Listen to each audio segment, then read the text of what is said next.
안녕하세요. 오늘은 여러분의 노후 주거 환경에 대해 이야기해 볼까 합니다. 집은 단순한 공간이 아니라 마음의 안식처이자 삶의 질을 결정짓는 중요한 요소입니다. 나이가 들수록 우리는 더 이상 크고 화려한 집을 원하지 않게 되죠. 대신 안전하고 아늑한 공간에서의 편안함을 찾게 됩니다. 여러분은 어떤 집에서 행복한 노후를 꿈꾸고 계신가요? 오늘은 그 꿈을 현실로 만드는 방법에 대해 함께 알아보겠습니다. 첫째, 신체적 측면에서 주거 환경은 노인의 건강과 밀접하게 연결되어 있습니다. 계단이 많거나 복잡한 구조의 집은 이동에 어려움을 주고 낙상의 위험을 높입니다.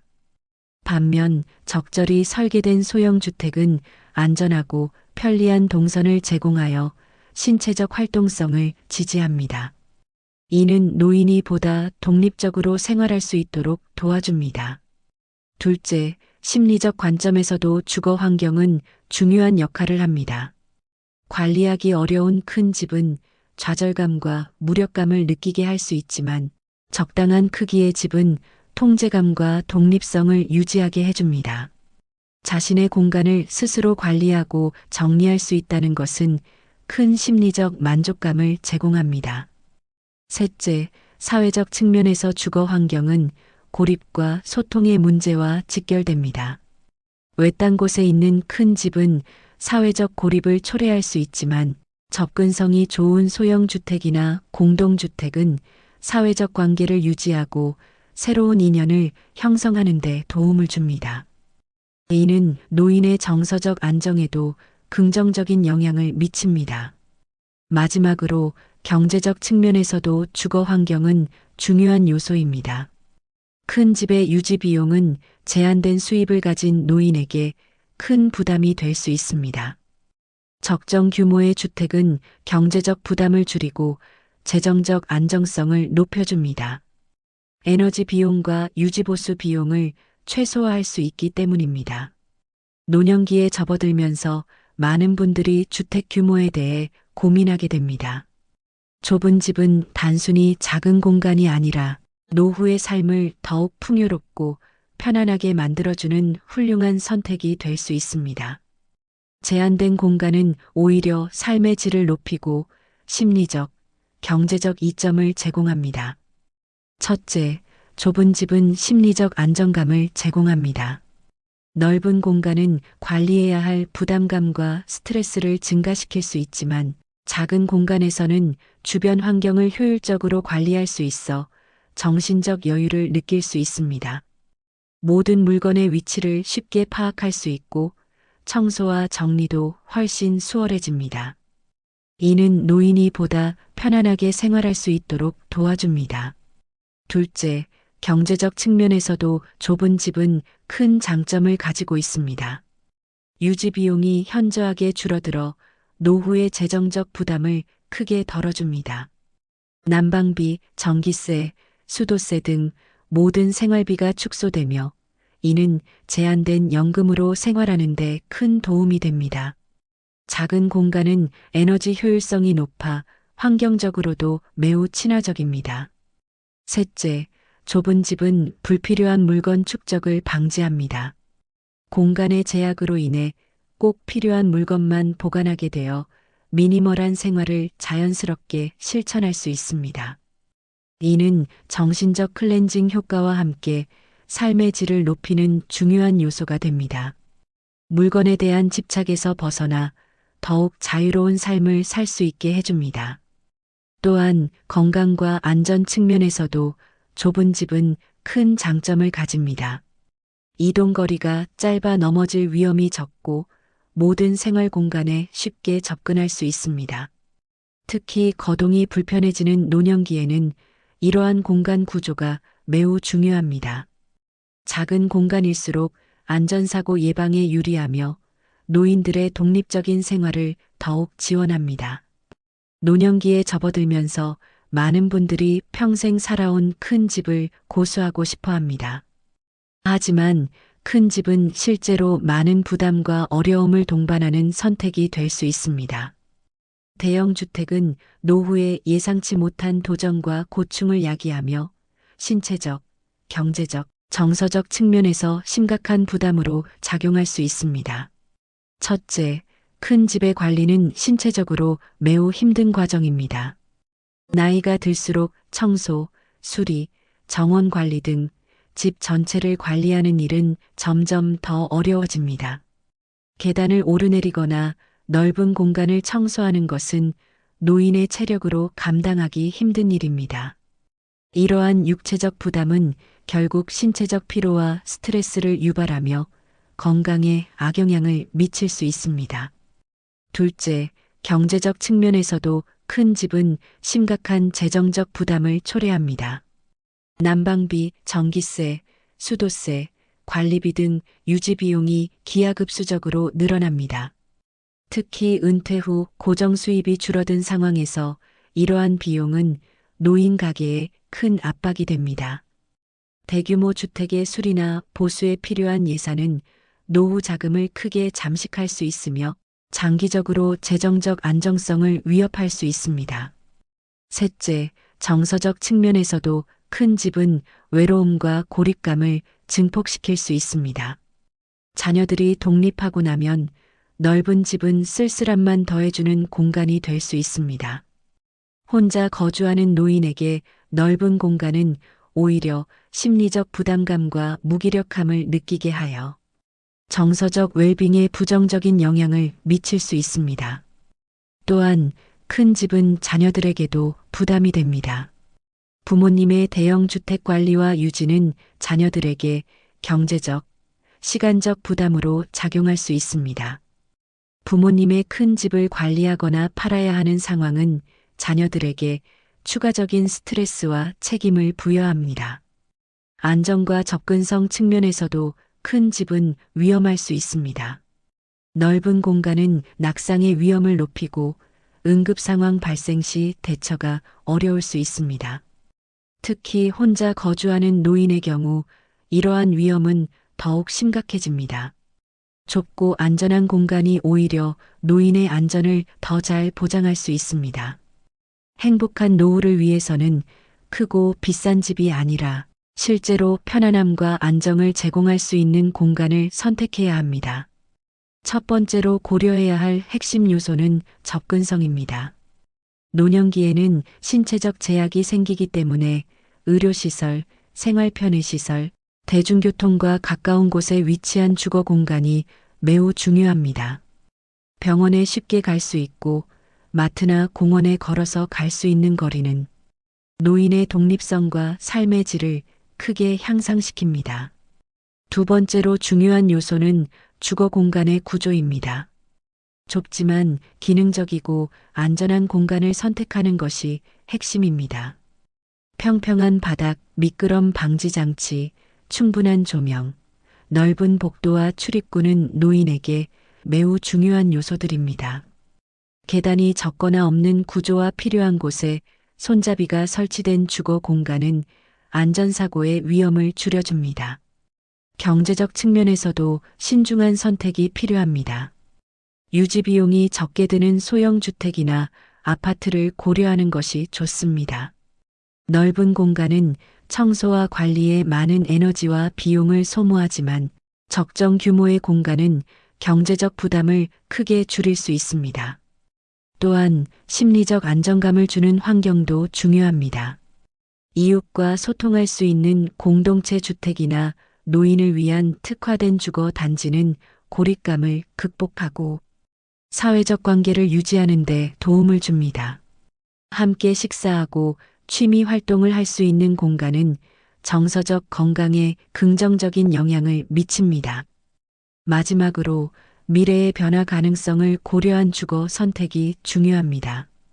현재의 건강 상태뿐만 아니라 향후 발생할 수 있는 신체적 변화에 대비할 수 있는 공간을 선택해야 합니다. 필요하다면 간단한 리모델링이 가능하고 보조기구 설치가 용이한 구조의 주거 공간을 선택하는 것이 현명할 것입니다. 노년기에 접어들면서 우리의 삶은 점점 더 단순하고 본질적인 것들에 집중하게 됩니다. 정리정돈은 단순한 청소 행위가 아니라 삶의 질을 높이는 중요한 생활 방식으로 내면의 평화를 찾는 과정입니다. 불필요한 물건들을 정리하고 선별하는 일은 마음의 여유를 가져다 주며 복잡한 공간에서 벗어나 정갈한 환경을 만드는 데 기여합니다. 정리정돈의 진정한 의미는 물건을 치우는 것에 그치지 않고 삶의 본질에 집중하는 것입니다. 노년기에는 오랜 세월 동안 모아온 물건들 중 진정으로 필요한 것과 감정적 애착이 있는 것들을 구분하는 것이 중요합니다. 이러한 과정은 물리적 공간뿐만 아니라 정신적 공간의 여유로움을 가져다 줍니다. 미니멀리즘의 철학은 노년기에 특히 중요한 의미를 갖습니다. 물건의 소유보다는 경험의 가치를 중시하고 양보다는 질을 중요하게 여기는 태도를 통해 우리는 진정으로 필요한 것에 집중할 수 있습니다. 물건을 줄이는 과정은 쉽지 않지만 감정적 부담에서 벗어나 더 가볍고 자유로운 삶을 제안합니다. 또한 미니멀리즘은 경제적 이점도 제공합니다. 적은 물건은 관리와 유지에 들어가는 비용을 줄여주고 좁은 공간에서도 효율적인 생활을 가능하게 합니다. 정리정돈은 지속적인 과정으로 매일 조금씩 실천하는 것이 중요합니다. 물건을 카테고리별로 분류하고 필요 없는 것들은 과감히 정리하는 습관을 들이는 것이 좋습니다. 디지털 정리도 잊지 말아야 할 부분으로 오래된 사진이나 문서를 디지털로 보관하면 물리적 공간을 절약할 수 있습니다. 노년기를 맞이하는 부모님들에게 자녀와의 대화는 매우 중요한 의미를 지닙니다.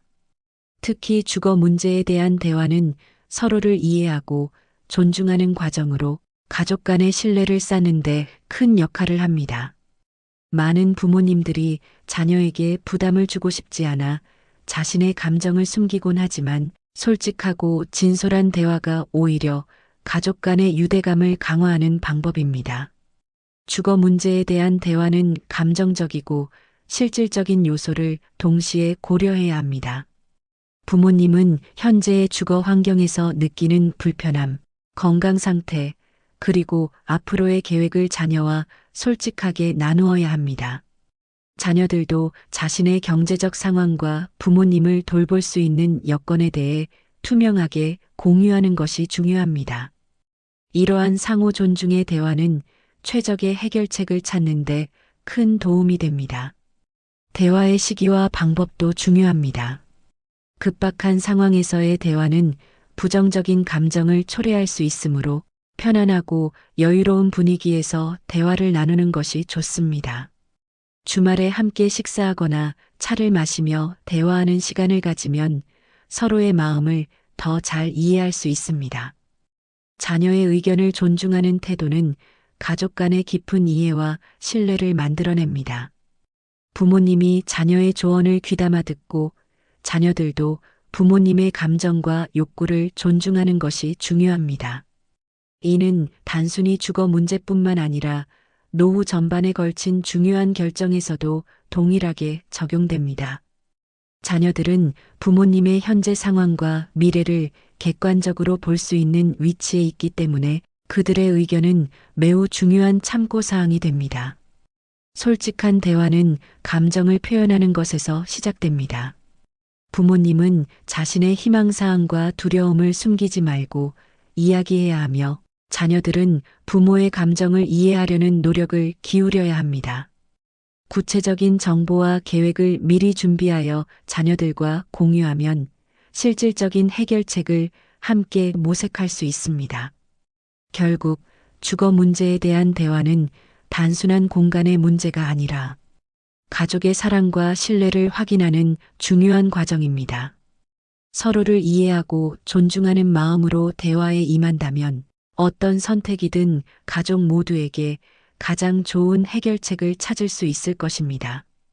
열린 마음으로 소통하고 서로를 이해하려는 노력이 행복한 노후의 기반이 될 것입니다. 노후는 단순히 나이가 들어가는 시기가 아니라 삶의 중요한 전환점입니다.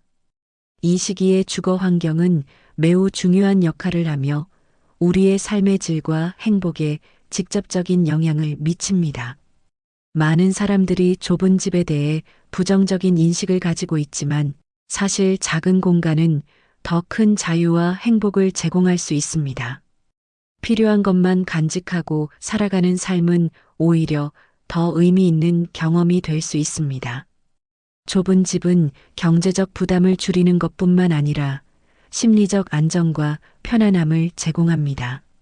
정리된 작은 공간은 정신적 여유를 주고 불필요한 물건들로부터 해방되어 진정으로 중요한 것들에 집중할 수 있는 환경을 만들어줍니다. 또한 좁은 집은 자녀들에게 불필요한 경제적 부담을 주지 않으면서도 독립성을 유지할 수 있는 균형 잡힌 선택이 될 수 있습니다. 노후의 주거 선택은 개인의 문제가 아니라 가족 전체의 삶과 연결되어 있습니다. 작은 공간은 관리가 용이하고 생활비를 절감할 수 있으며 안전한 환경을 제공합니다. 특히 이동이 어려워지는 노인들에게는 좁은 집이 오히려 더 안전한 선택이 될 수 있습니다. 이러한 공간은 심리적 부담을 줄이고 삶의 질을 높이는 데 기여합니다. 미래를 준비하는 과정에서 좁은 집은 단순한 경제적 절약을 넘어 삶의 방식을 변화시키는 철학적 결정입니다. 물질적 소유에서 벗어나 진정으로 중요한 가치에 집중할 수 있는 기회를 제공합니다. 또한 좁은 집은 미래의 변화에 유연하게 대응할 수 있는 장점을 가지고 있어 갑작스러운 건강 변화나 경제적 상황 변동에 신속하게 대처할 수 있습니다. 집은 개인의 삶에서 중요한 공간이며 어떻게 꾸밀지는 전적으로 개인의 선택에 달려 있습니다. 가벼운 취미 공간을 만들거나 요리를 즐길 수 있는 조리대를 넓히는 등 자신이 가장 즐거운 활동을 고민하는 것이 중요합니다. 집은 단순한 거주지가 아니라 남은 인생을 더욱 의미 있게 만들어주는 공간이어야 합니다. 만약 집의 크기를 줄이거나 재배치하여 관리비를 절감할 수 있다면 그 절약된 돈을 취미나 봉사활동, 여행에 사용할 수 있습니다. 한 지인은 퇴직 후 마당이 있는 집을 정리하고 아파트로 이사하면서 생긴 여유 자금으로 세계 여행을 즐겼다고 합니다. 그는 집이 자신을 덜 붙잡아 주어 더 많은 즐거움을 느꼈다고 표현했습니다. 노후에 행복한 집을 꾸리기 위한 몇 가지 요령은 다음과 같습니다. 첫째, 내가 감당할 수 있는 크기인지 확인하고, 둘째, 짐을 줄여 쾌적한 공간을 만들 수 있는지 생각합니다. 셋째, 생활 패턴과 건강 상태에 맞춰 집의 구조를 재편성할 수 있는지 검토하고, 넷째, 주변 인프라 병원, 마트, 공원 등과 잘 갖춰져 있는지 확인합니다. 다섯째, 안전장치와 편의 시설을 점검하고, 여섯째, 개인의 철학과 취향을 어떻게 반영할지를 고민합니다. 마지막으로 가족이나 이웃과의 거리를 어떻게 조절할지, 그리고 남은 인생을 이 집에서 어떻게 보낼지를 생각해 보는 것이 중요합니다. 프랑스의 데무노 빅토르 위고는 집은 인간의 또 다른 피부라고 했습니다. 내가 오래 머물 공간은 내 몸만큼 소중하므로 잘 관리하고 가꾸어야 합니다. 나이가 들수록 피부를 챙기듯이 집도 적절히 손보고 필요할 때는 줄여서 편안한 공간으로 만들어야 합니다. 현재의 집이 나의 삶을 얼마나 응원하고 있는지, 그곳에서 기분 좋게 깨어나고 소중한 사람들을 맞이할 수 있는지를 곰곰이 생각해 보는 것이 좋습니다. 집의 크기나 형태는 중요하지 않을 수 있습니다. 살다 보면 집이 나에게 맞는지 고민하게 되지만 한 발 물러서서 집안을 천천히 둘러보면 답이 가까이에 있을 수 있습니다. 예를 들어 10년 동안 사용하지 않은 물건을 발견하거나 가구 배치를 바꾸는 것만으로도 큰 변화를 경험할 수 있습니다. 독일의 학자는 집이 흩어져 있던 나를 통합시키는 장소라고 했습니다. 나이가 들면서 몸은 둔해지지만 마음은 더 깊어지므로 그 마음을 받아줄 공간이 필요합니다. 지나친 욕심이나 과도한 장식은 오히려 마음의 여유를 좁힐 수 있습니다. 마지막으로 집은 우리에게 주어진 최후의 안식처라는 점을 기억해야 합니다. 욕심과 불안을 내려놓고 남은 인생을 잘 마무리하자는 태도로 임하면 더 편안해질 것입니다. 가족과 친구들이 자주 방문해 대화를 나누고 소소한 즐거움을 느낄 수 있는 그런 집이 노후에 더욱 절실해질 것입니다. 오늘은 노후의 주거에 대해 이야기하며 단순히 몇 평이 정답이 아니라 각자의 가치관, 건강, 경제력, 인생 목표에 따라 달라질 수 있음을 함께 살펴보았습니다. 무엇보다도 자신의 삶에 맞고 편안함을 주는 집을 선택하고 가꾸는 것이 중요합니다. 요약하자면 다음과 같습니다.